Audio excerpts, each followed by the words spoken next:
नमस्कार, सबसे बड़ा मुद्दा देख रहे हैं। मैं हूं आपके साथ शुभम त्रिपाठी। ज्ञानवापी परिसर में सर्वे का काम लगातार जारी है। दूसरे दिन के सर्वे में ज्ञानवापी में मंदिर होने के कई अहम सबूत मिले हैं। कमल के फूल, कलश, हाथी की मूर्तियां, मगरमच्छ के निशान के साथ ऐसे सबूत मिले हैं जो हिंदू पक्ष के दावे को मजबूत कर रहे हैं। उधर इस मुद्दे पर सियासत भी गरमाने लगी है। असदुद्दीन ओवैसी ने बीजेपी और संघ पर हमला किया है। उधर बीजेपी ओवैसी पर हमलावर हो गई है। सबसे बड़ा मुद्दा में आज इन तमाम मुद्दों पर चर्चा करेंगे, लेकिन उससे पहले ये सवाल है कि मस्जिद की कहानी, मंदिर की मिली निशानी, सनातन के सबूत, दफन मंदिर का रूप, सर्वे चलेगा और 24 का माहौल बनेगा। ज्ञानवापी पर सियासी ज्ञान, क्या 24 में घमासान, आस्था के नाम पर क्या फिर से मांगे जाएंगे वोट? ये तमाम वो सवाल हैं जिसके जवाब इस कार्यक्रम में हम तलाशेंगे, लेकिन उससे पहले ये प्रतिक्रियाएं सुनिए। जब एएसआई की रिपोर्ट आएगी तो बीजेपी आरएसएस एक नैरेटिव सेट करेगी। इलाहाबाद हाईकोर्ट का ऑर्डर आने से पहले उत्तर प्रदेश के चीफ मिनिस्टर ने ये बात कही थी कि बिल्डिंग पुकार कर बयान दे दिया। वो नैरेटिव सेट कर रहे थे। अब जैसा एएसआई का रिपोर्ट आएगी, नैरेटिव सेट किया जाएगा पूरे देश में। जब बाबरी मस्जिद का फैसला आया था, मैंने कहा था कि ये सब खुलेंगे, ये सब मसले बढ़ेंगे।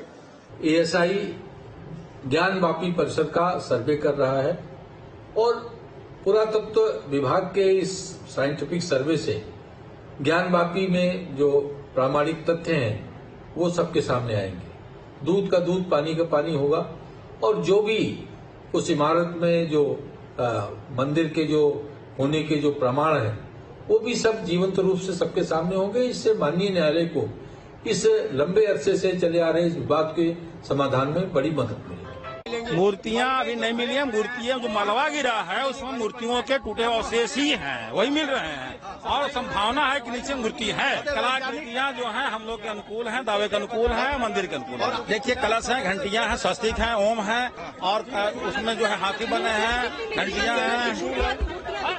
खंडित मूर्तियों का अवशेष मिले हैं। अभी मूर्तियां कमेटी चाहती है कि 4 हफ्ते हैं तो 4 हमारे भी रहे, तो अब ये तय हो गया कि 4 हफ्ते 5 हफ्ते भी रहेंगे। तो इस हिसाब से वो कमेटी इसीलिए जांच के लिए कमेटी तैयार भी हो गई। और कमेटी ऐसा नहीं कभी कहा कि अब जांच लेंगे, लेकिन सही तरीके से सही दिशा में जांच होना चाहिए। जैसे माननीय न्यायालय सुप्रीम कोर्ट ने कहा कि बिना उसको जो है ढांचे को क्षति पहुंचाए, कोई ऐसी क्षति पहुंचाए, सारी चीजें आप जांच कर सकते हैं। चलिए, इस रिपोर्ट के जरिए आपने विषय को समझा, किस तरीके से अभी ये पूरा मामला जो है वो तूल पकड़ता जा रहा है। हमारे साथ जो खास मेहमान जुड़ रहे हैं उनका परिचय आपसे करवाते हैं। बीजेपी प्रवक्ता डॉक्टर समीर सिंह हमारे साथ जुड़ेंगे। मैसम जैदी समाजवादी पार्टी के समर्थक हैं। फाजिल अहमद मुस्लिम स्कॉलर हैं, हम अभी हमारे साथ जुड़ेंगे। यतीमा चेतनानंद सरस्वती हिंदू धर्मगुरु हमारे साथ जुड़ गई हैं और योगेश्वर तिवारी इतिहासकार हमारे साथ जुड़ गए हैं। आप सभी का बहुत स्वागत है। योगेश्वर जी, मैं आपसे इस कार्यक्रम की शुरुआत करना चाहूंगा। इतिहासकार चूंकि आप हैं और एएसआई इस वक्त जो है वो सर्वे कर रही है। दूसरा दिन था आज और दूसरे दिन जो है वहां से कुछ सबूत मिले हैं। वो सबूत जो ये इशारा करते हैं कि यहां पर सनातन संस्कृति से जुड़ा कोई भवन था, पहले मंदिर था। वहां पर मगरमच्छ की पूंछ के निशान मिले हैं, कलश के निशान वहां पर मिले हैं और स्वास्तिक भी वहां पर मिला है। क्या कहेंगे?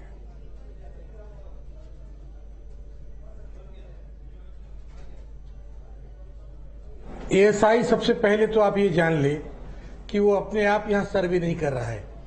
एएसआई कोर्ट के निर्देश पर यहां पर सर्वे कर रहा है। और जहां तक बात जिसको कि आप मस्जिद कहते हैं ज्ञानवापी, उसके संदर्भ में स्पष्ट रूप से 1669 का अकबर औरंगजेब का फरमान है, जिस फरमान में उसने स्पष्ट रूप से कहा था कि काशी में जो विश्वनाथ का मंदिर है, दूसरा सोमनाथ, उसको नष्ट कर दिया जाए और दूसरा जो मथुरा में केशव राय का मंदिर है उसको नष्ट करने। और इसके अलावा हिंदुस्तान में जितने मंदिर थे जहां पर भी इस तरह की पूजा पाठ अर्चना और यहां पर पढ़ाई वगैरह हो रही थी, उन सबको ध्वस्त करने के जनरल ऑर्डर्स उसने दिए थे। तो ये तो मासिर आलमगीरी में दर्ज है, इसको स्पष्ट रूप से देखा जा सकता है। ये फतवा आलमगीरी में है।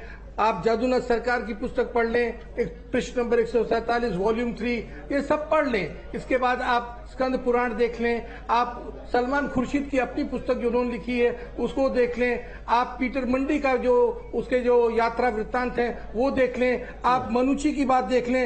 ये सारी बातें अगर आप देख लें तो ये किस ओर इशारा करते हैं? ये सब इशारा करते हैं स्पष्ट रूप से कि औरंगजेब जो कि मूर्ति भंजक था, उसने अपने शासन के प्रथम वर्ष में ही यह संदेश दे दिया था कि उसका उद्देश्य है दारुल हरब को दारुल इस्लाम में परिवर्तित करना।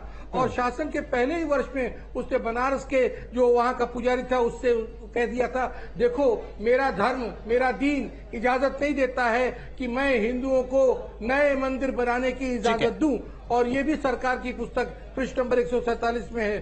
और पूछ के लक्षण तो पालने में दिखाई दे जाते हैं। 1644 ईस्वी में जब औरंगजेब गुजरात का वाइसरॉय था तो अहमदाबाद में जो चिंतामन का मंदिर था उसको उसने ध्वस्त किया और वहां पर उसने गोकशी करवाई, योगेश्वर जी वापस मस्जिद में परिवर्तित कराया। इसके अलावा उड़ीसा में कटक से लेके मेदिनीपुर तक। ठीक है, वापस आ रहा हूँ उस पर। नहीं मैं आता हूँ आपको। देखिए जितना सीमित समय सबसे बात करने का करके रिपोर्ट देगी। ठीक है, फाजिल अहमद मैं आपके पास आऊंगा। जो तमाम बातों का जिक्र यहाँ पर योगेश्वर तिवारी जी ने किया है और एएसआई के सर्वे से कुछ ऐसे साक्ष्य भी वहां पर मिले हैं जो ये बोलते हैं कि मस्जिद से पहले भी यहाँ पर कुछ था। क्या कहेंगे? ये जो कह रहे इतिहासकार हैं योगेश्वर जी, हमने भी राजा शशांक की कहानी पढ़ी है। राजा शशांक ने 2000 बौद्ध मठों को तोड़ करके हिंदू मंदिर में तब्दील किया था। बनारस सम्राट अशोक की राजधानी थी। सम्राट अशोक, आप सारनाथ जानते हैं, पूरा बनारस बौद्धों का था। इतना बौद्धों से ये लोग नफरत करते थे जो हिंदू राजा थे। किसी को बुखार उतरता था तो कहते जा तू बुखार बनारस जा। मतलब पूरी तरह से वो बौद्ध को, बनारस को, बौद्ध काशी जो है भारत का डैक था, वो बंदरगाह था, वहां से व्यापार होता था। तो सारी एक कह रहे स्वामी प्रसाद तो कह रहे कि मठ भी हमारा है, वो उड़ीसा का मंदिर हमारा है। तो ये तो अभी जो निशान मिले, मगरमच्छ, कमल का फूल, शंख, त्रिशूल में, हिंदू त्रिशूल में ना घंटा अरे डमरू जुड़ा रहेगा उसके अंदर।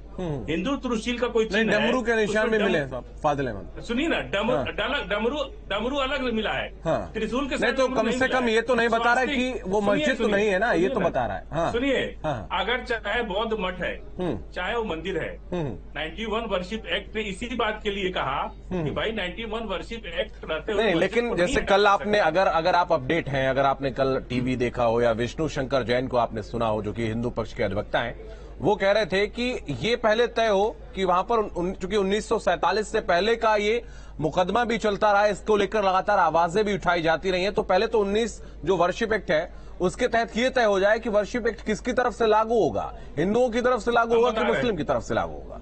ये भी पार्लियामेंट की तरफ सुन लीजिए, पार्लियामेंट का एक्ट है, देश ने पास किया है। नहीं, आप मेरी बात नहीं समझ पा रहे। अडवाणी जी भी जिंदा है। नहीं, आप सुनिए ना, अडवाणी जी जिंदा है। जब पार्लियामेंट की ठीक है बन रहा था, ठीक है। यतिमा चेतनानंद जी मैं आपके पास आऊंगा। जिस तरीके से ये दावे जो किए जा रहे हैं, एक मिनट पूरा कर दीजिए, ठीक है पार्टी जी, एक मिनट। जब ये कानून बन रहा था ना, तो पार्लियामेंट में काशी और मथुरा का जिक्र हो चुका है उस कानून में। पार्लियामेंट की आप चेतनानंद जी निकाल के देख लीजिए। यतिमा चेतनानंद जी बोलिए।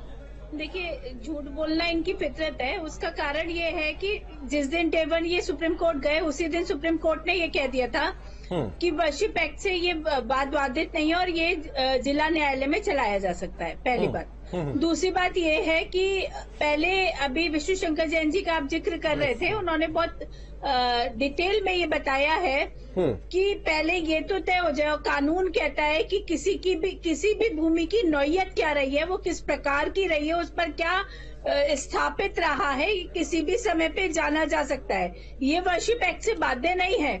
तो सर्वे हो रहा है, सर्वे में सच सामने आ जाएगा। घबराने की कोई आवश्यकता ही नहीं है। लगातार त्रिशूल मिल रहा है, हाथी की सूंड मिल रही है, ब्रह्म कमल मिल रहे हैं। ये किसी मस्जिद में मिले हो इससे पहले तो बता दीजिए।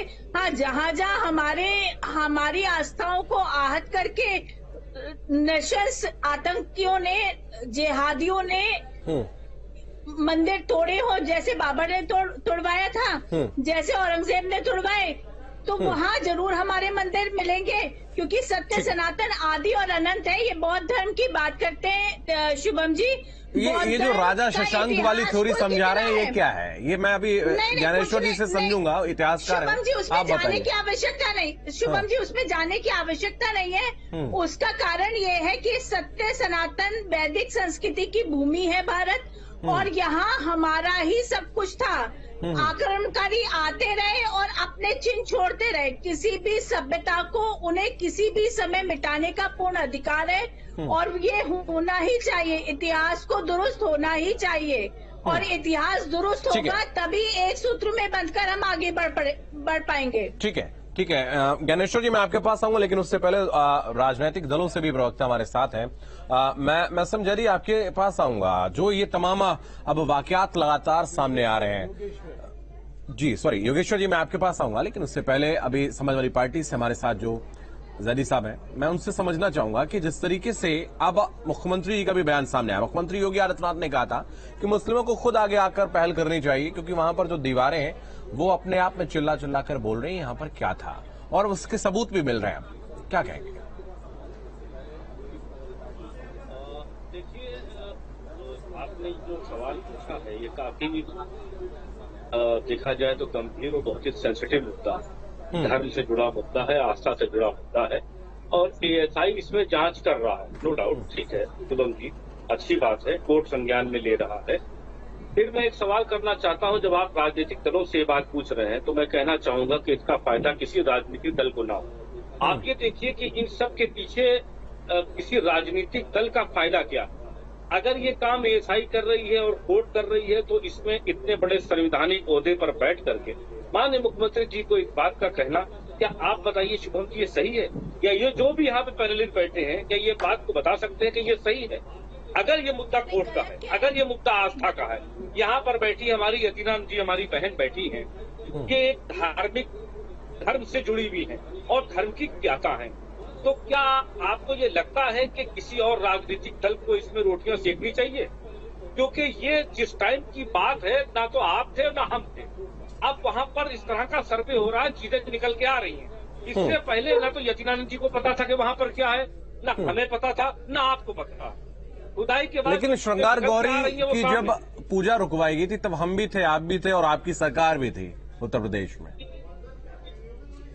देखिए, रही बात पूजा की और नमाज की, किसी भी चीज को छेड़ना कहीं ना कहीं हमारे लिए और शुभम जी आपके लिए और जितने पैनलिस्ट बैठे हैं राजनीतिक दल, उनके लिए, देखिए मेरी बात कंप्लीट होने दीजिए। हाँ। उन सब के लिए धर्म से बड़ी इंसानियत है, मानवता है। बिल्कुल है जी। अगर इसमें खून बहेगा, इसमें नफरतें फैलेगी, तो आप बताइए क्या उस चीज नहीं, बिल्कुल ठीक बात है, लेकिन आप चूंकि आप समाजवादी पार्टी की बात रखने के लिए यहाँ पर आमंत्रित आपको हमने किया है। आपकी पार्टी ने लाठियां चलवाई थी, आपकी पार्टी ने श्रृंगार गौरी की पूजा भी रुकवाई थी, शुरुआत आपके दल ने की थी, सरकार थी आपकी। तो शुभम जी, हमारी पार्टी ने लाठियां चलवाई लॉ एंड ऑर्डर के तहत, तो अगर आप बुलडोजर भी तो चलवा रहे हैं, पूजा भी रुकवाई, पहले फैसला नहीं दे रहे हैं, ये एक अलग मामला। लाठी चलवाई नहीं, लॉ एंड ऑर्डर को अगर हम कंट्रोल नहीं करेंगे तो अगर लाठी के आप कैसे करेंगे? तो श्रृंगार गौरी की पूजा रुकवाना लॉ एंड ऑर्डर है, जो लगातार सैकड़ों सालों से चली आ रही थी।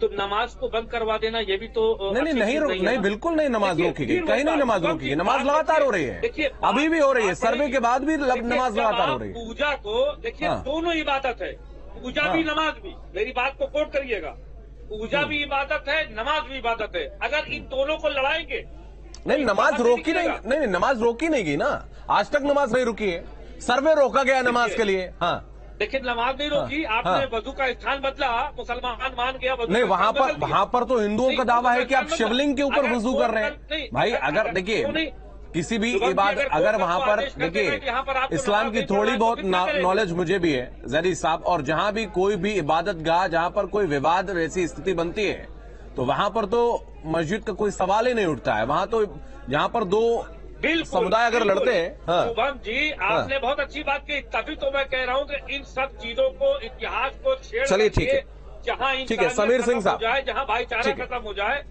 वो भी जरूरी नहीं है। समीर जी देखिए शुभम जी, अगर कोर्ट का फैसला है तो कोर्ट को देखने दीजिए। ठीक है, इसमें बैठे हुए कोई राजनीतिक दल अपना मकसद सीधा न करने पाए। मेरा आग्रह से मित्र है ठीक है, दुश्मनी ना बढ़ने पाए, मोहब्बत ना खत्म होने पाए, और जो भी संत महात्मा ठीक है समीर जी, जो नफरत खोलने मोहब्बत खत्म कर रहे हैं आप, हाथ जोड़ करके अपील है कि नफरत ना बढ़ाए, कोर्ट को काम करने। समीर जी मोहब्बत खत्म कर रहे हैं आप? नहीं देखे शुभम जी, मोहब्बत हम नहीं खत्म कर रहे, नहीं हम कहाँ मोहब्बत खत्म कर रहे हैं, हमने तो मोहब्बत से काम किया है। हमारी सरकार के 9 साल के कार्यकाल को देखिए, योगी जी के 6 साल के कार्यकाल को देखिए, हमने मोहब्बत पैदा की है।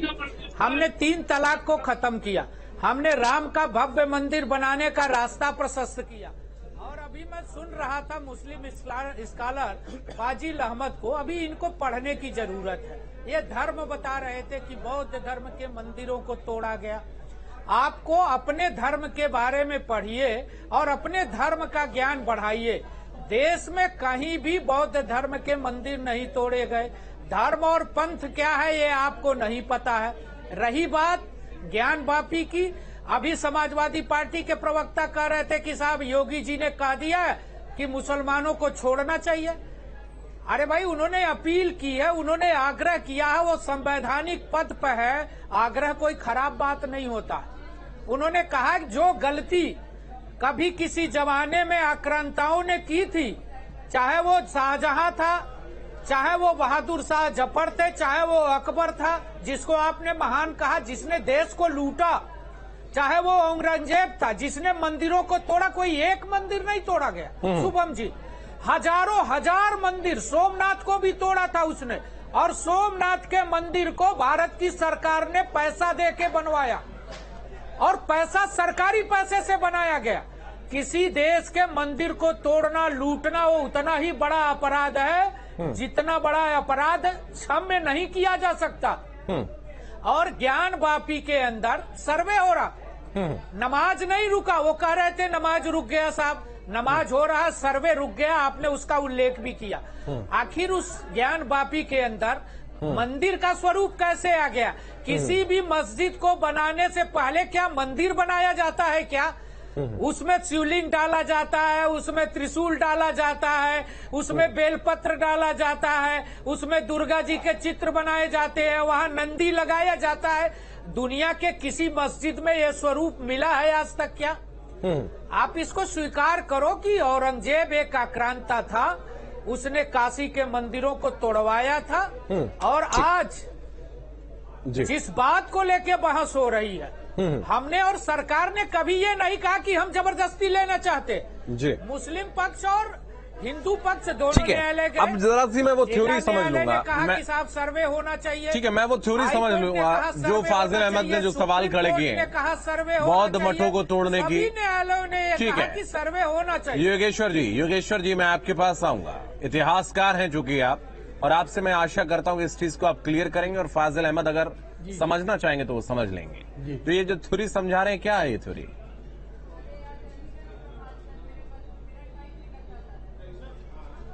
ये पोल कल्पित है। देखिए, आप देखिए जो भगवान बुद्ध हैं, उनको तो हमने अपना 24वां अवतार मान लिया विष्णु का, जी सनातन ने, जी महावीर को हमने अवतार मान लिया।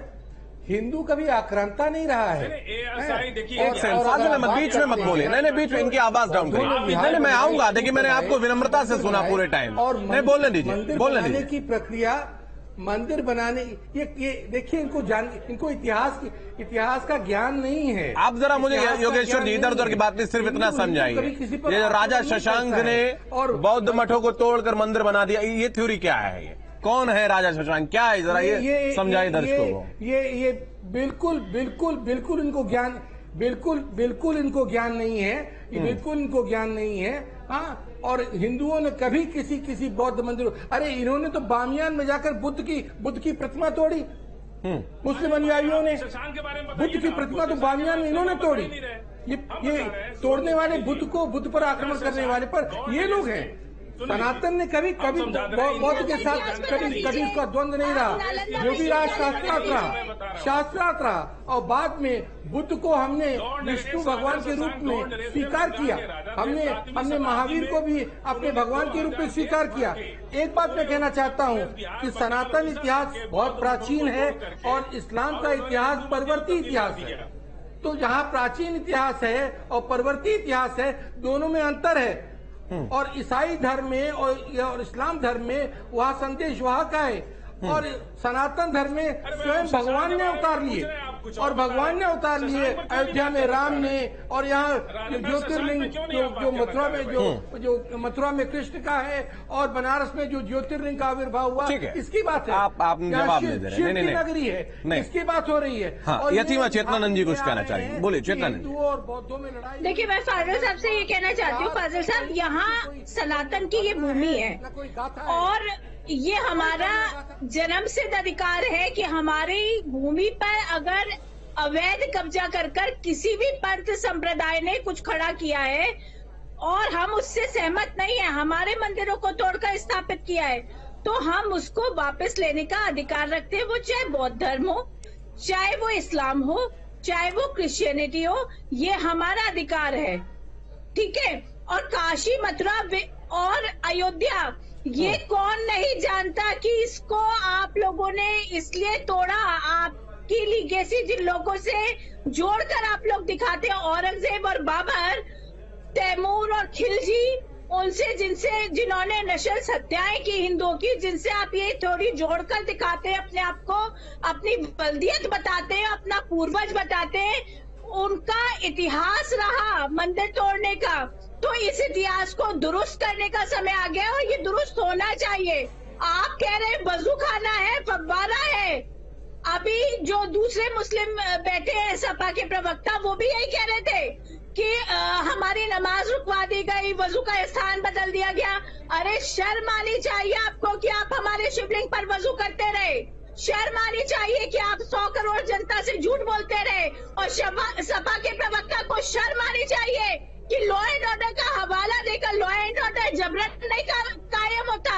लॉ एंड ऑर्डर आपको मेंटेन करना था और श्रृंगार गौरी की पूजा निरंतर चलती रहनी चाहिए थी, लेकिन लॉ एंड ऑर्डर के नाम पर आपने श्रृंगार गौरी की पूजा रुकवा दी। ठीक है, समीर साहब को शर्म आनी चाहिए। ठीक है, समीर सिंह साहब।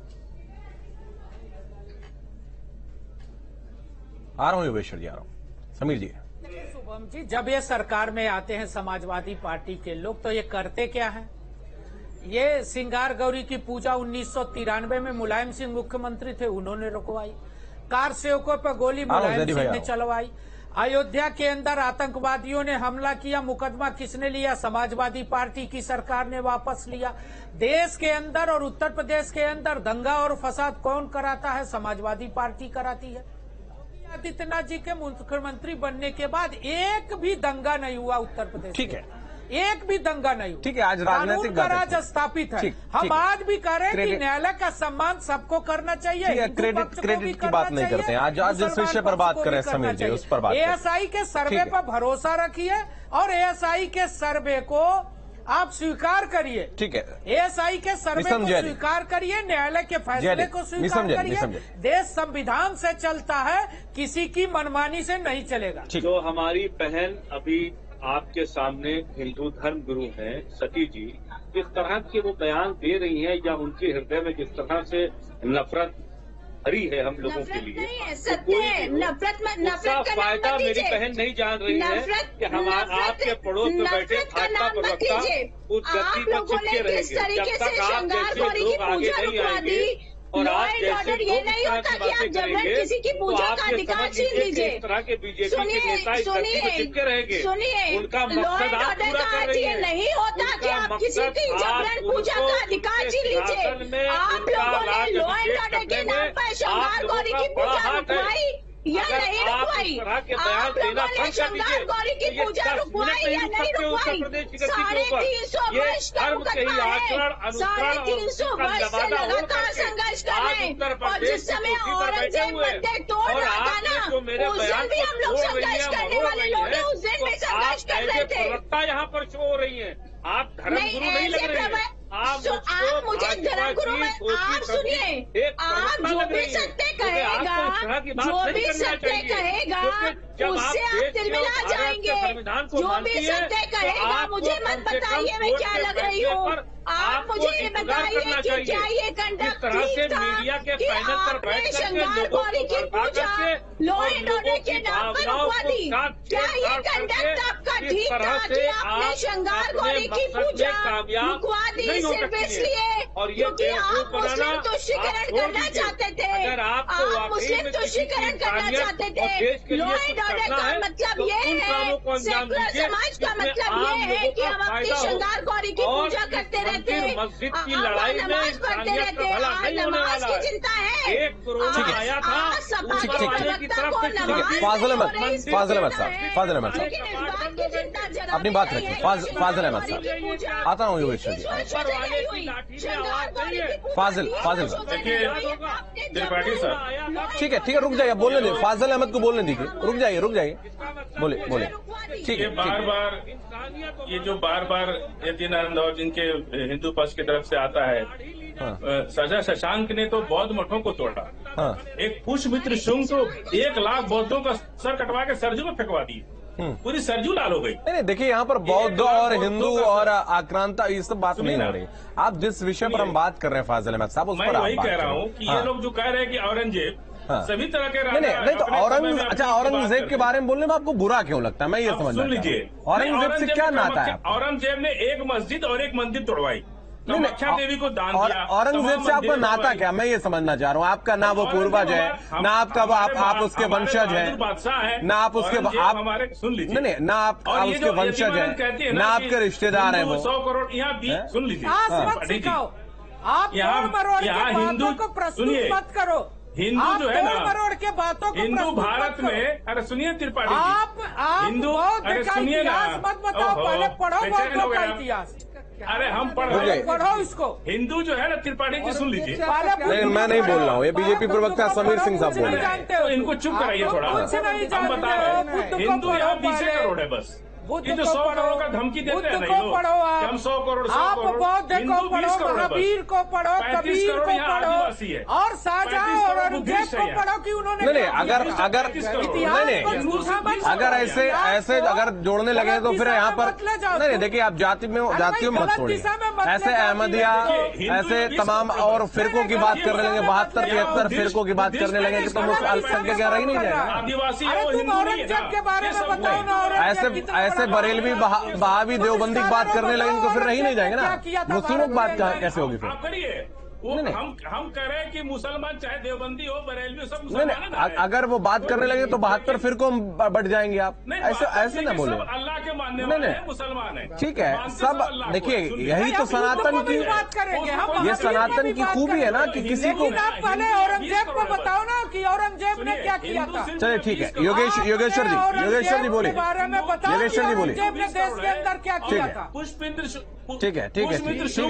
मैं एक बात कहना चाहता हूँ, अगर सब लोग ध्यान से सुन लें, एएसआई का सर्वे, अरे इधर उधर की बातें मत करिए। ठीक है योगेश्वर जी बोले, आवाज डाउन करिए। हो रहा है और एएसआई के सर्वे से एक बात स्पष्ट हो जाएगी।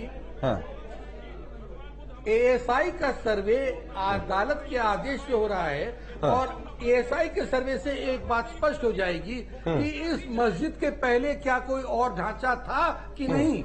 अगर कोई और ढांचा इसके पहले था तो वो ढांचा क्या था, उसका रूप स्वरूप क्या था, ये तय हो जाएगा। और अगर मुस्लिम पक्ष को अगर विश्वास है संविधान पर, अदालत पर, जो कि वो कहते हैं कि हिंदुस्तान के संविधान पर वो आस्था रखते हैं, तो एएसआई के सर्वे में जो सच होगा, अगर ये मस्जिद है तो एएसआई के सर्वे में आ जाएगा ये मस्जिद है, तो ये पसंद रहे। और जो एएसआई का सर्वे होगा वो अदालत में जाएगा, अदालत में उसका क्रॉस एग्जामिनेशन होगा, परीक्षण होगा, तब निर्णय होगा। ठीक है, प्रोसेस के तहत होंगी चीजें। समीर सिंह साहब बोलिए।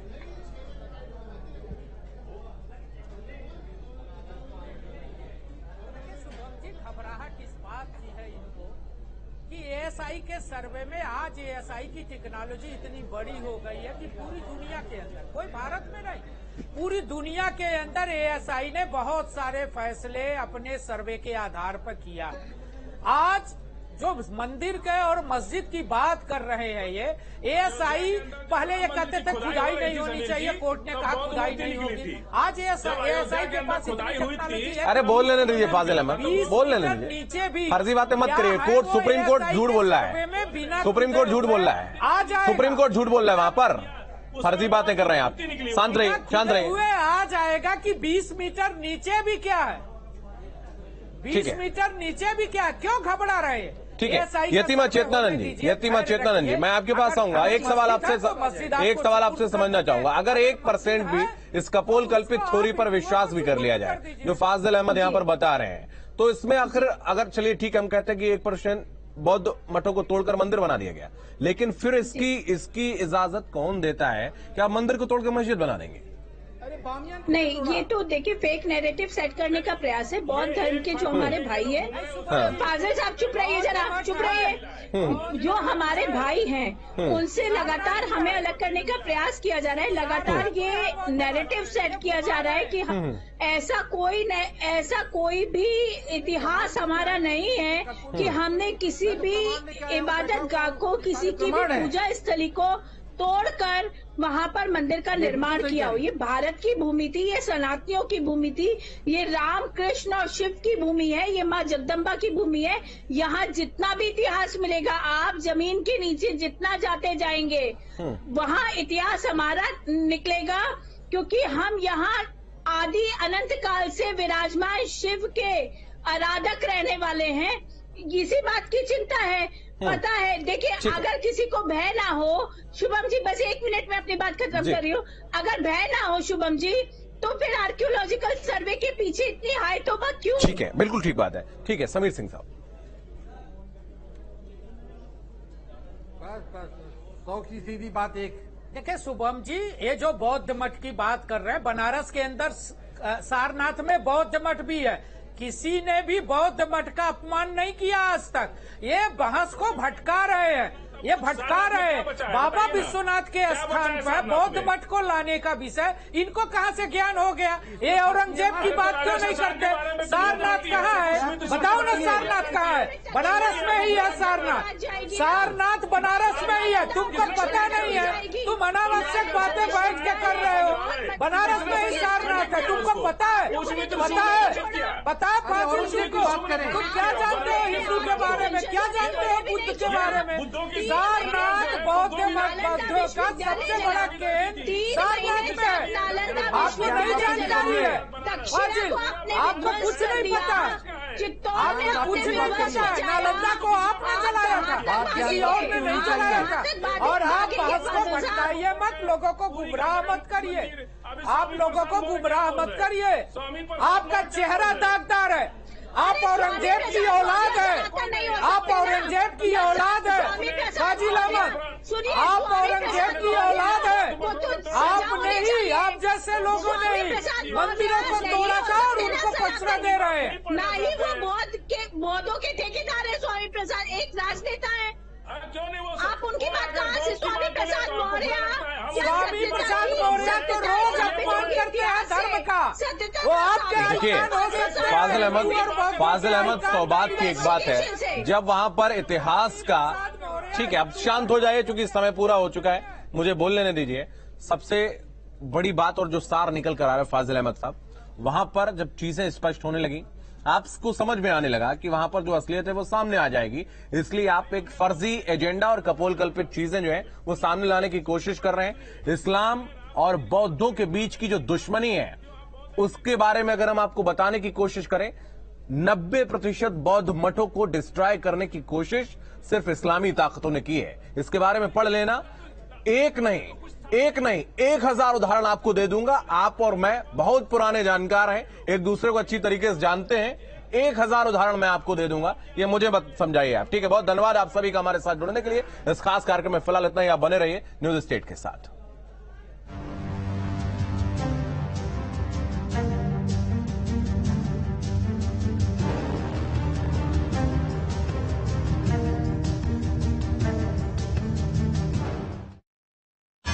प्रस्तुतकर्ता ग्राफिक एरा ट्रांसफॉर्म।